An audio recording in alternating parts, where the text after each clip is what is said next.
everybody, Cinema Sickness here with this week's weekly review, where we take a look at all the movies I watched throughout the week and I give you my quick thoughts on them. So let's take a look at everything I checked out. The first title I watched this week was The Artist. Now this is a movie when I bought I only knew about in name only, meaning I had no idea what the film was about, no idea who was in it. So as you can imagine, for those of you who have seen this movie, I was quite surprised when I popped this one in. Turns out this is a modern-day silent black and white film, and it is absolutely beautiful. This is a fantastic story. Like I mentioned when I picked it up, this one, I mean, all these awards on the back, these are multiple listings of awards. This won a boatload of awards, and it deserved every single one of them. It's a fantastic story about two actors. One who has been around for a while. He's an established name in the silent film industry. Big, huge star. All his movies are huge blockbuster hits. Talkies come along and his career pretty much goes straight down the drain. Our other actor, who is an actress, her career does start in the silent film pictures, but once Talkies come into play, her career goes through the roof and becomes this huge, famous star.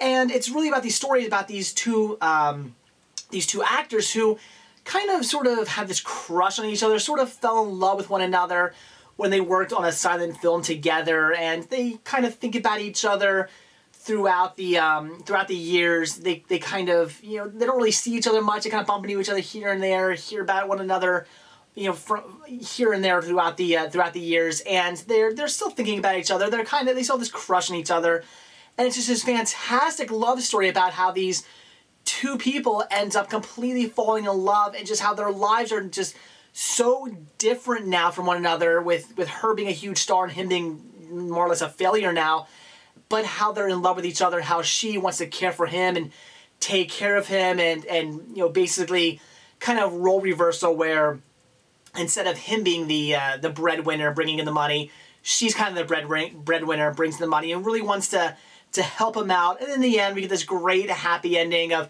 him getting back into the industry because of her help. Just a beautiful and absolutely fantastic story. Very well told. I would highly, highly recommend checking this one out. Again, it is a black and white silent film, so maybe it's not going to be for everybody. If you don't like silent movies, you're not going to want to see this one, but I would recommend checking it out anyway, because it's just such a beautiful and well done story. This is one of the few times in a long time I've actually been on the edge of my seat for something. At the end of the movie, where you think he's going to kill himself, I was laying on my couch, I got up, got to the end of my seat, I'm like, don't do it, you can't kill yourself. I was yelling at my TV, it was ridiculous. But that's how wrapped up in these characters I got. I just cared so much about what they were going to do. So again, a fantastic movie, and one I would highly recommend. The second title I watched this week was Cheers Season 5. Now, as I mentioned when I talked about Season 4, the show was getting a bit stale for me. The whole love relationship between Diane and Sam, the whole game of cat and mouse, it was getting pretty stale, and honestly, I was getting kind of sick of it, wanted to see something new. It just wasn't going anywhere, and I was really getting tired of seeing it. In this season, things at least picked up, and I was very happy about that. Sam and Diane, they were going to get married, and Sam proposed to her. She said yes, and then she ended up just saying no, and just being her crazy, normal Diane self. So Sam's pretty well pissed off at this point, and about the whole first half of the season, he's just completely blowing her off, which is really funny, because it's definitely a role reversal where throughout the first 4 seasons, it was Sam hitting on Diane and Diane pretty much saying no. Now it's the other way around. You have Diane constantly saying, oh, you love me, you know you love me, and hitting on him, where Sam just keeps blowing her off, and it's really, really funny. Then at the end of the season, they are about to actually finally get married. Things sort of work out. They're going to get married, and Diane has this chance to go off and write a book. And Sam says, we can't get married. This is something you really, really want to do. This means a whole lot to you. Go take some time off. Go write your book, and if you come back to me, then we'll get married. Well, this was the last season for Shelley Long, so we don't see Diane anymore after this. Diane is now gone. She left the show. And from what I've read, the reason why she left the show was because she also thought the story was getting stale and just didn't see where it was going to go anymore. I gotta say, I kind of agree. I don't know where they would have gone. I think the show would have gotten very stale, and probably not last as many seasons as it did had Shelley Long actually stayed on and kept her character going. I do think the show would have gone downhill very fast. I don't know where they really could have gone with it after this. So kind of glad she left. I mean, it is sort of sad to see her go. It's Diane. I mean, you just watched 5 seasons of this character who you really got involved in, really grew to love or hate. I mean, she was kind of annoying. But now she's gone, and it is kind of sad to see her go. But regardless, I think it was kind of a smart move, and I definitely look forward to seeing Season 6. The third title I watched this week was Orphan. This was a movie I certainly did enjoy, and from what you guys told me, you enjoyed it as well, because when I posted that I was watching this movie, a lot of you guys left comments telling me how much you enjoyed this film. Like I said, I did enjoy it. It was very suspenseful. Our main character here, our bad guy or villain of the movie, definitely the definition of sociopath. This girl is a complete nutcase. She gets away with so much stuff. She manipulates so many people. Definitely a great character. I wouldn't necessarily say this movie is 100% horror. I would say this is more of a suspense thriller with horror elements. But again, it was great. I really did enjoy it. I was just full of suspense the entire time, just seeing what this girl was getting away with, and I felt really bad for the characters who she was screwing with, especially one of our main characters being the mother of the family. I mean, the fact that she's just getting screwed with over and over and over again, watching the kids get screwed with. I mean, it's really hard to watch because you just feel so bad for the people that she's just hurting and destroying, and you just feel really, really bad for this family and what they have to go through with this again, sociopath on their hands. The movie does have a twist, and that's I would say the main downfall of the movie for me, although I didn't hate it. I wouldn't say the twist was bad. I didn't dislike the twist, but I wasn't blown away with it either. It was kind of one of those twists where I just sort of went, huh, alright. You know, I saw it, I was like, that's okay, alright, that's the twist, or whatever. It worked, but I wasn't blown away by it. So, you know, couldn't even say it's a downfall, I guess, kind of. But at the same time, not really, because it wasn't that big of a downfall. Again, I didn't hate the twist, I just didn't love it. But in the end, a great movie. Again, very suspenseful. If you like suspenseful thrillers, this is one to check out. The fourth movie I watched this week, since I did watch The Orphan, I figured I'd watch The Orphanage. This was another movie that I did really enjoy. It did start out kind of slow, and it took me a little bit to get into the film. It's definitely kind of a haunted house sort of movie, where there's this boy who can see ghosts, the mother can kind of see them too, and the boy ends up going missing, and they basically spend the entire rest of the movie looking for this kid, and the mom starts to think that it's the ghost who maybe took him, the spirits, maybe he's off with these spirits, because she's sort of, again, she's seeing them, they're kind of messing with her, she's trying to bring him out, figure out again where her son, her adopted son, where he's gone. He's been missing for all these months. She can't find him, she's freaking out. Again, these spirits, she thinks it has something to do with them. And I'm going to spoil the twist ending for you right now because I really want to talk about it. So if you haven't seen this movie, you don't know the twist, I would say fast forward to my next review because it is a decent twist. It's definitely one of those like, oh shit kind of twists. And here it is. We find out that the son was actually dead in the house the entire time. And this is where it gets crazy. You have this mother who's looking for her adopted son. Turns out she actually kind of sort of led to his death. He was mentioning to his mother that, you know, there was this hiding place, these ghosts have this hiding place, and we find out that the hiding place was actually inside, kind of like underneath some stairs. There's a little like cubby area underneath some stairs with another door behind it that's hidden that goes down to a basement they were unaware of. Well, she ends up finding this door, goes down there, and finds her dead son down there, and what apparently ended up happening was, again, while she's chasing down these ghosts, she sees one of the ghosts go into the little cubby area. She goes in, freaks out, doesn't know what's going on, some scaffolding that's stored in there falls down. She takes the scaffolding, throws it back in, it goes up against the hidden door, and seals the door shut. The son, who is down in there playing, he's now trapped down in there. She ends up hearing some banging on the walls at some point. She thinks to herself that it's the spirits doing this. No, that's her son trying to get out from being trapped in the basement. She ends up hearing a big loud crash at one point. Again, thinks it's the spirits. No, that was the son falling through the There's a staircase and he fell through the railing that was rotting and fell and broke his neck. I have goosebumps right now talking about this. It was just one of those like, oh my god, that is so horrible. When I saw the twist, as soon as the twist happened where she turns around, sees her dead son on the ground after she finds this basement area, and she's like, oh my god, no, it can't be, and she pulls up the mask and it's her son, I was just like, oh, holy shit, oh my god, I can't believe that. Pretty good ending.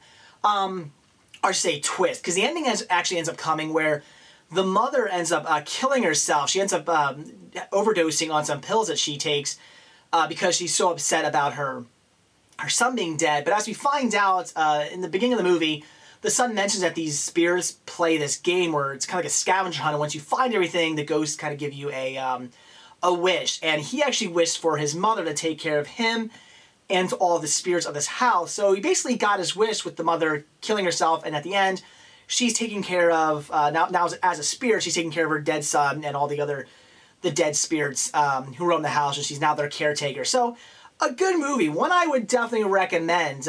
It's not in English, it's all subtitled, so again, if you don't like reading, you're not going to want to necessarily watch this, but I did enjoy it. It was a bit slow in the beginning, but the payoff was good. I really enjoyed the ending. Again, the twist was really cool. Love when she found her dead son.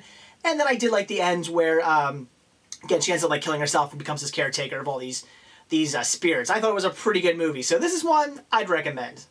The fifth title I watched this week, watched it on St. Patrick's Day, and that was Darby O'Gill and the Little People.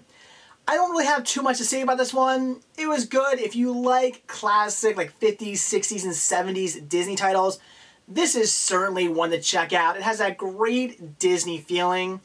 But what I'd recommend this movie mostly for is the great special effects. In fact, there is a bonus feature actually on this disc where they actually talk about how they do the special effects. That is really cool. It's definitely worth checking out. I was actually wondering while watching this movie, how do they do it? How do they shrink these people down and have them talking with each other? It didn't look fake. I couldn't figure out what it was.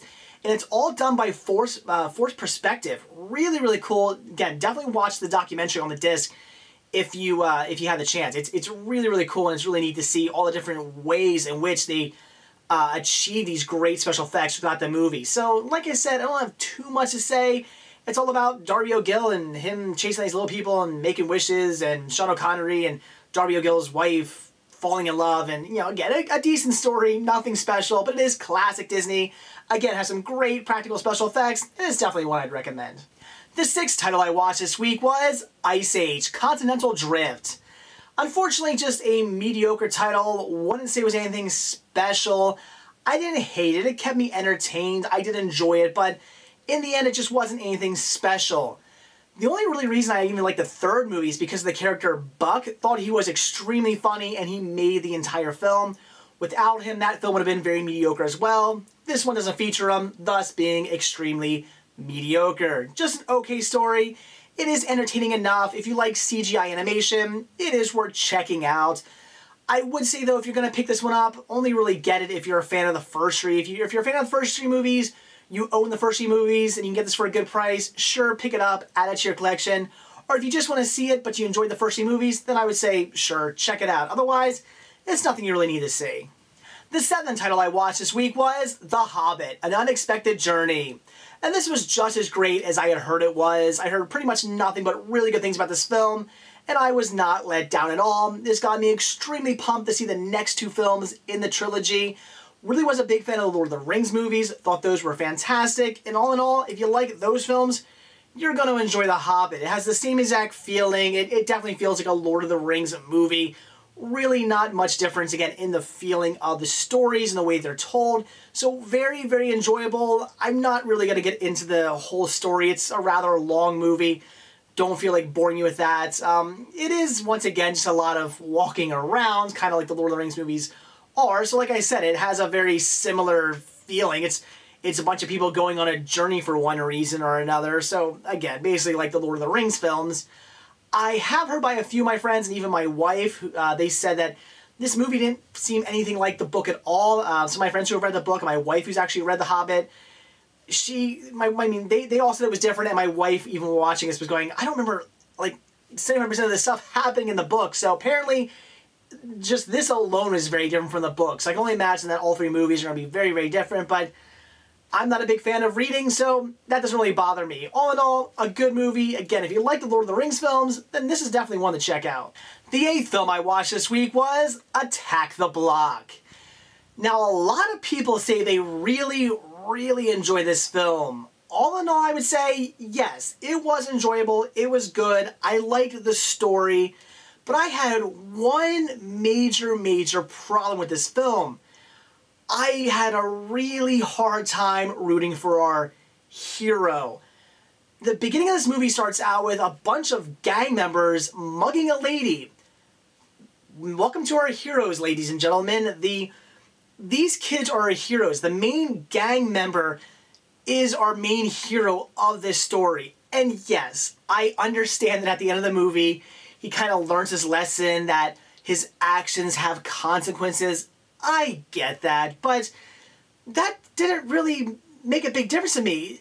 The whole time watching this film, I keep thinking, that's the guy who mugged a lady in the beginning of the movie. He's just this kind of cocky, dickhead gangster thug who thinks he's so big, bad, and tough, and he's just like your typical just tool dickhead who I absolutely hate. I hate people like that. I hate just those gangster thug guys who just think they're so tough and whatnot because they, have a gun and a gang and they do drugs and they can beat people up. It's like, you're an idiot. I really hate people like that. And that is our main character. So even though I really enjoyed the film, I thought the story was great about these aliens coming down and basically attacking this block, or they're really going after this kid because he ended up killing one of the female alien and getting her like pheromones all over him, and they're all coming after him now. Again, this is how he learns that his actions have consequences. But I love the story about these kids having to basically protect their block from these aliens and kind of doing a somewhat okay job, although plenty of them do die throughout the film. But again, the story was good. I liked it. I just had a hard time rooting for the character because, again, he just was one of those, just a dickhead thug who mugs a lady in the beginning of the film, and I just, again, really had a hard time enjoying him. Especially at the end of the film when they all start chanting his name because he saved the aliens and almost sacrificed his life. He put his life in danger to protect people from these aliens. That would be, I don't know, it's like me going out or something and like raping and killing some woman, and then I go out and be like, oh man, that was wrong, I shouldn't have done that. And then I go and kill some like other rapists. Does that make me better now? No, I still did something really, really bad. It doesn't make me, don't start cheering my name just because, I did something positive, even though I did something really, really, really, really, really bad, I gotta do some positive things. That doesn't make me a good guy. That makes me still a pretty bad guy. Maybe a guy who realizes that he made a mistake, but, it's a fucked up mistake. And I know I'm comparing raping and killing somebody to mugging somebody. I mean, I guess that's a pretty big difference here, but I have a hard time seeing gray. I see if you do something bad and wrong, if you're a horrible person, you're a horrible person. Whether you're mugging people or killing or raping people, you're a horrible, horrible person. And that's how I feel about this guy. He's just a horrible guy. And at the end of the movie, when they all started chanting his name, I was like, no, I would not be chanting his name. I appreciate that he killed all these aliens, although it was his fault pretty much from the very beginning. I mean, who knows what these aliens would have done had he not killed this female? Would they have gone around killing people? I don't know. They could have come down, done something, and then left. You don't even know what would have happened. So, again, it's really mostly all his fault to begin with, and again, he's just kind of a dickhead character, and I just couldn't like him. So, again, the movie was enjoyable. I thought the story was okay. I would recommend it. It was a fun movie. I know a lot of you probably are not going to have as big of a problem with the main character as I did, but that was my one and only major downfall with this movie, is that I just didn't like our main character. I had a really hard time rooting for him and just could not see him as a hero. And the 9th and final film I watched this week was Unstoppable.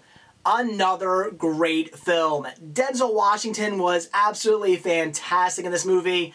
Big surprise there. He's pretty much fantastic in everything he does. What I enjoyed the most about this movie is the suspense. The whole time I wanted to see how they were going to stop this train.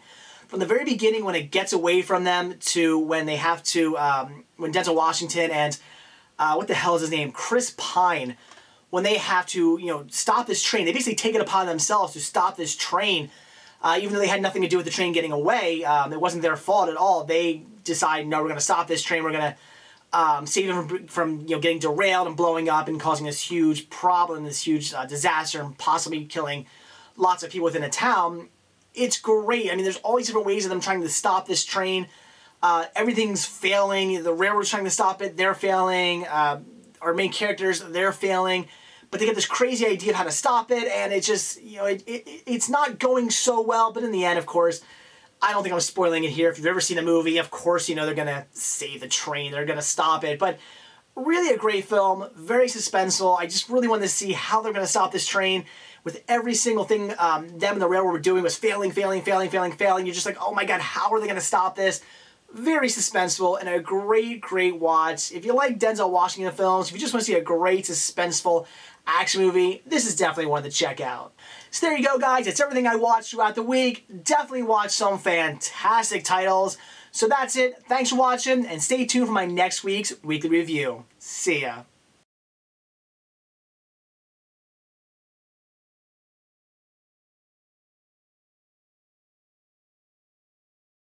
In this series, I was a big fan of the Lord of the Rings films. To see the next 2 films from this series. Loved the